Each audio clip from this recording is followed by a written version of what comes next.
अस्सलाम वालेकुम viewer, welcome to my back channel. आज हम इस वीडियो में डिस्कस करेंगे कि कोनास शैम्पू हम कौन सी बीमारी में इस्तेमाल कर सकते हैं और इसका तरीका इस्तेमाल क्या है और इसका साइड इफेक्ट क्या है और वो कौन सी हालत है जिसमें कोनास शैम्पू का इस्तेमाल नहीं कर सकते। ये सब कुछ जाने इसी वीडियो में। और कोनास शैम्पू एडको कंपनी का प्रोडक्ट है।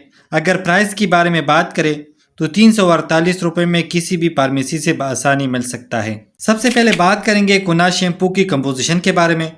तो इसके अंदर कीटोकोनाजोल पाया जाता है। अब बात करेंगे कि किन कंडीशन में कोनास शैम्पू का इस्तेमाल किया जाता है। अगर बालों में डेंड्रफ या सिकरी हो तो ऐसी कंडीशन में कोनास शैम्पू का इस्तेमाल किया जाता है।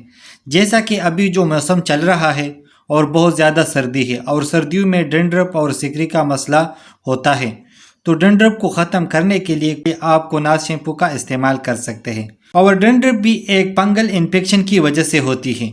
मैंने खुद इस्तेमाल किया, मुझे बहुत ज़्यादा फ़ायदा मिला। और इसके अलावा कहीं पर भी फंगल इन्फेक्शन हो, जैसा कि स्किन के ऊपर फंगल इन्फेक्शन हो, तो ऐसी कंडीशन में आप कोनास शैम्पू का इस्तेमाल कर सकते हैं। और इसके अलावा सेबोरिक डर्मेटाइटिस हो, इस कंडीशन में स्किन के ऊपर इचिंग होती है और ये इन्फेक्शन सर में हो सकता है जिसकी वजह से डेंड्रफ होती है। और इसके अलावा बगलों में भी ये इन्फेक्शन हो सकता है।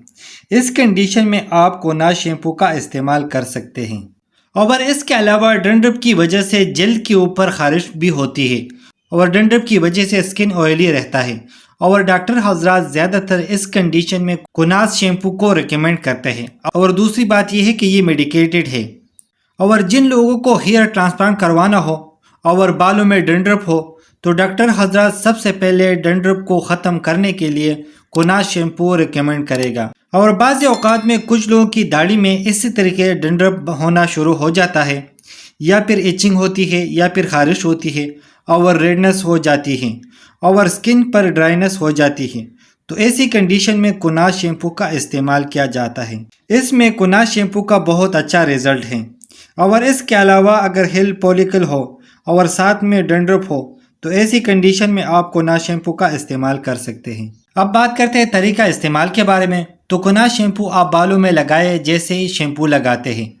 पहले बालों को पानी के साथ गीला करें और इसके बाद कोनास शैम्पू लगाए और 10 मिनट लगा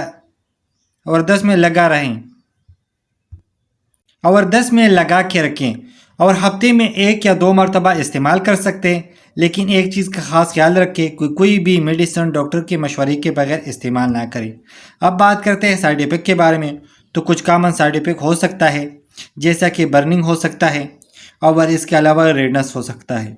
अब बात करेंगे कंट्राइंडिकेशन के बारे में कि वो कौन सी हालत है जिसमें कोनास शैम्पू का इस्तेमाल नहीं कर सकते। अगर किसी को एलर्जी हो तो ऐसी कंडीशन में कोनास शैम्पू का इस्तेमाल ना करें।